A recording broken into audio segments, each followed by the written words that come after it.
모란이 피기까지는 나는 나의 체크. 거기에 뭐라고 쓰면 좋을까요? 표면적 화자. 예, 표면적 화자라고 적어줍시다. 표면적 화자. 나는 아직 나의 봄을 기다리고 있을 테요. 봄을 기다리고 있을 테요의 체크. 뭐죠? 의지가 드러난다라고 보시면 되죠. 의지. 자, 그래서 나 봄을 기다릴게 라고 했어. 언제까지? 모란이 필 때까지. 이해됐나요? 그럼 얘는 봄을 기다리는 이유가 바로 뭐 때문이다? 모란이 피는 것을 모란 때문이다 라고 보시면 되는 거죠. 여기까지 이해돼요? 네. 모란이 뚝뚝의 체크. 음성 상징어에 대한 이야기입니다. 의성어예요? 의태어예요?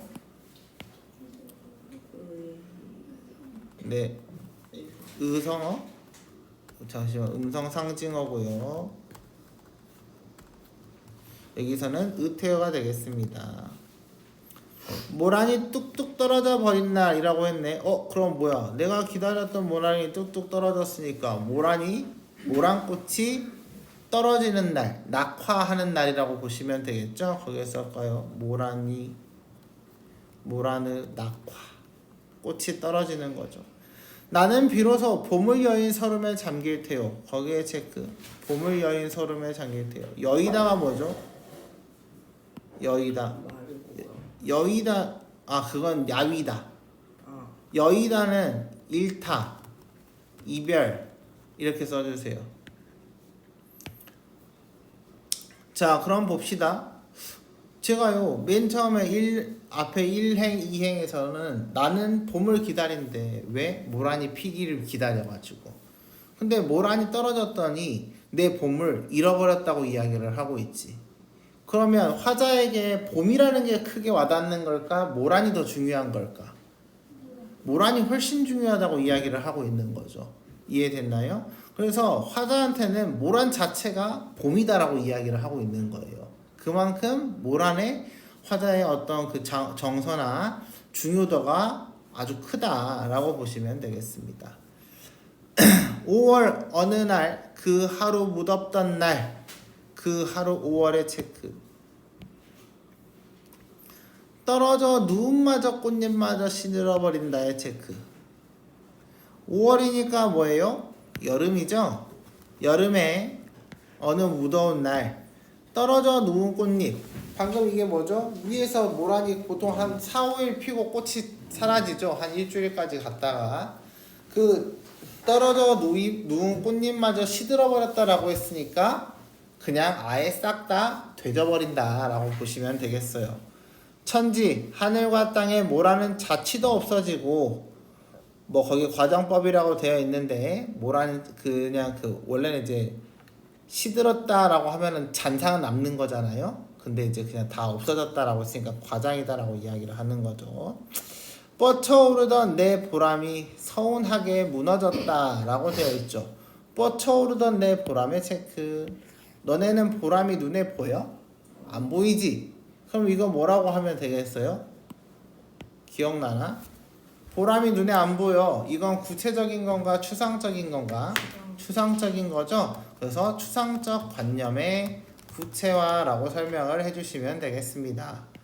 이것이 어떻게 서운하게 무너졌다 라고 되어 있지. 그럼 화자는 보람이 없어졌어요 라고 이야기를 하는 거죠. 뭐 때문에? 모란이 사라져서. 모란이 지고 말면 그뿐 내 한 해는 다 가고 말았다 라고 되어 있죠. 그래서 거기서도 과장법인 건 알겠나요? 모란은 3일밖에 한 5일밖에 안 피는데 모란이 죽었다고 해서 내 1년이 싹 다 사라져 버린 거야 라고 이야기를 하니까 과장법인 거죠. 360날 한양 섭섭해 웁니다 라고 되어 있으니까 섭섭하다의 체크. 그래서 이것이 화자의 정서가 드러났다 라고 보시면 되겠죠. 자, 그런데 거기에 한 해 있죠. 한 해. 윗줄에 한 해의 체크. 그리고 그 아랫줄에 360날의 체크. 이거 제가 예전에 설명하긴 했어요. 기억나나요? 얼핏? 1년이라고 하는 것과 365일이라고 하는 것 중에서 뭐가 더 길게 느껴져요? 그쵸? 365일이 더 크게 느껴지죠? 그래서 같은 시간적 의미를 그치 단위를 다르게 함으로써 어떻게 한 해는 다 가고 말았어요. 360날 섭섭해요라고 하니까 잃어버려서 나에게 남은 360일이 훨씬 길게 느껴진다. 싫어하는 시간으로 느껴진다라고 표현을 하고 있는 거죠. 모란이 피기까지는 나는 아직도 기다리고 있을 겁니다. 찬란한 슬픔의 봄을 체크. 자, 이것도 마찬가지죠. 거기 역설법이라고 되어 있죠. 뭐랑 모순인 거죠? 찬란함이랑. 그치? 예쁜데 슬프다. 너네 어떻게 슬픔이 찬란할 수 있나? 그런 건 없죠. 그럼 왜 찬란하고 왜 슬프다고 했을까? 그럼 봄에 대한 속성을 봅시다. 찬란한 이유는 뭐예요? 봄이 오면 뭐가 펴요? 그쵸, 모란이 피는 거고요. 슬픔은 왜 그 봄에 그치 5일 동안 5일만 폈다가 나머지 날은 모란이 사라져 버리기 때문인 거죠. 이해됐나요? 그래서 봄의 특징, 꽃이 피고 지는 이 모순적인 상황을 거기 안에 담아냈다라고 보시면 되겠습니다. 이해됐나요? 25번 보겠습니다. 25쪽. 위시에 대한 설명으로 가장 적절한 것은 역설과 도치를 통해 시의 주제를 드러내고 있다. 역설은 있었죠. 도치가 뭔지 아나요? 도치? 그치? 그래서 도치 거기다 써주세요. 문장의 어순이 뒤바뀜. 그래서 뭐였어요? 엄마 배고파요가 아니라 엄마 배고파요 밥 주세요 아닌데 엄마 밥을 못 먹었어요가 아니라 엄마 못 먹었어요 밥을 이렇게 말하는 거죠. 다음 2번 보겠습니다. 현재형 시제를 사용하여 생동감을 표현하고 있다라고 되어 있습니다. 뭐죠 이것은?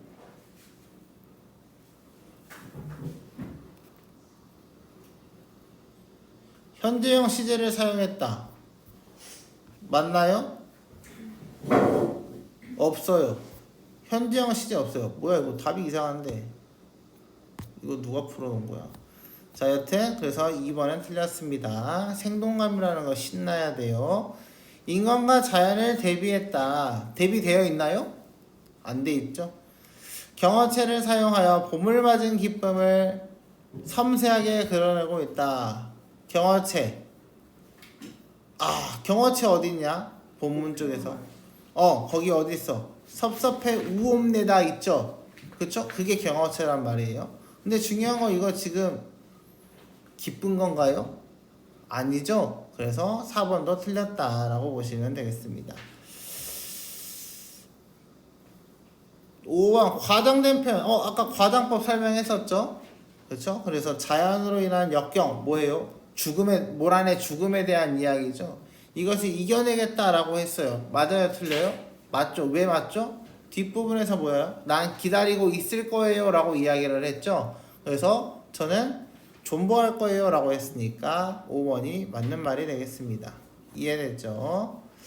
2번 보겠습니다. 위 시의 전개에 대한 설명으로 적절하지 않은 것은 A에서 D는 의미상 순환하는 구조로 이루어져 있다. 의미상이라고 했으니까 폈다, 졌다, 죽었다, 다시 핀다에 대한 이야기가 되는 거죠. 그래서 1번은 맞는 말이 되겠습니다.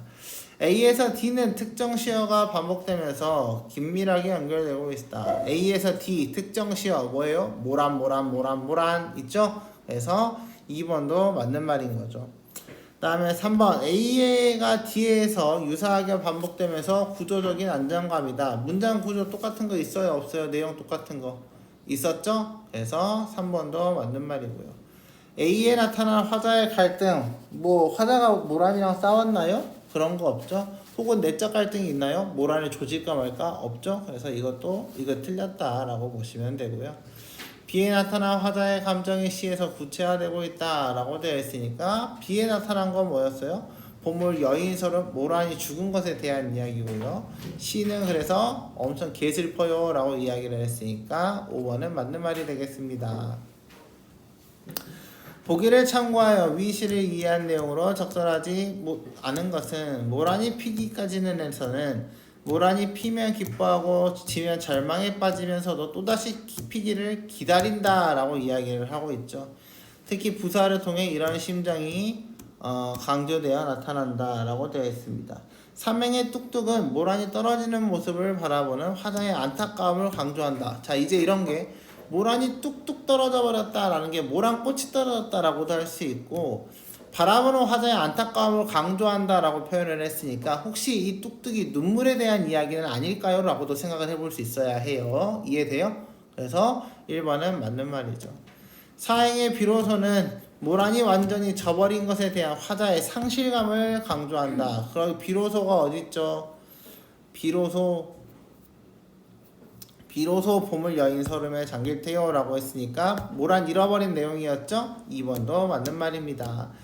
구행에 다는 모란이 피지 못할 것이라는 다 가고 말았다라고 이야기하는 것은 모란이 피지 못할 것에 대한 불안감인가요? 아니면은 화자가 그만큼 모란에 많은 신경을 쓰고 있다에 대한 이야기인가요? 많은 신경을 쓰고 있다에 대한 이야기죠. 그래서 답은 3번이 되겠습니다. 4번 시팽의 한양은 모란을 보지 못하는 것에 대한 화자의 슬픔에서 매번 섭섭합니다. 내내 섭섭할 거예요 라고 했으니까 맞고요. 12행의 아직은 모란이 다시 피기를 기다리는 화자의 간절함이다 라고 보시면 되겠습니다. 이해됐나요? 예. 27쪽 봅시다. 유치원의 깃발입니다. 이 깃발이라는 단어를 보시면 뭐예요? 기가 있고 거기에 흔들리는 천대기가 있는 거죠. 그래서 그거에 대한 이야기. 이것은 소리 없는 아우성, 소리 없는 아우성의 체크. 너네 아우성이 뭐지?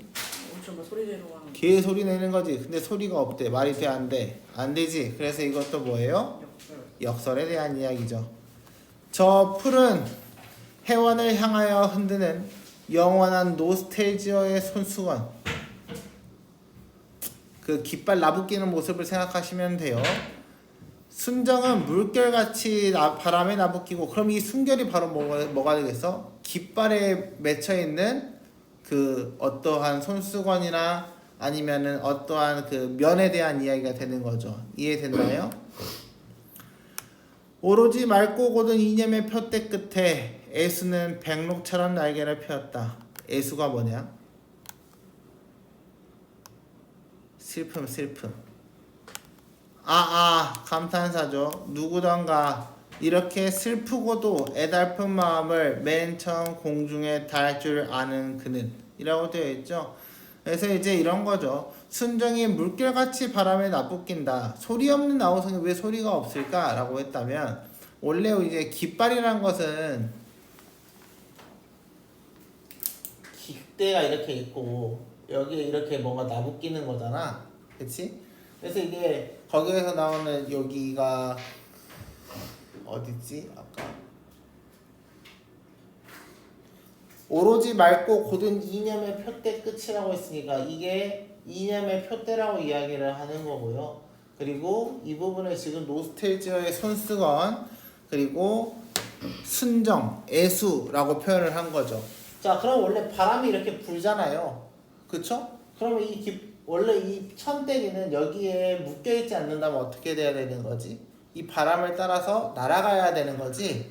그치? 원래 우리가 보통 날아간다는 부정적 상황에서는 보통 이제 아까 그 정주영의 유리창에서처럼 죽음에 대한 상징일 때는 그냥 저승으로 떠났다 이별에 대한 이야기로 해석을 할 수 있겠지만 여기서 이념의 표대라고 이야기를 했거든요. 그러면 이념의 표대가 없으면 얘는 날아갈 수 있어요 라고 했으니까 이건 뭐에 대한 이야기? 자유에 대한 이야기 이렇게 해석을 하셔야 합니다. 이해됐나요? 그래서 이념의 표대가 없었으면 얘가 날아가고 싶어서 펄럭거린다 라고 이야기를 하고 있는 거죠. 이해됐어요?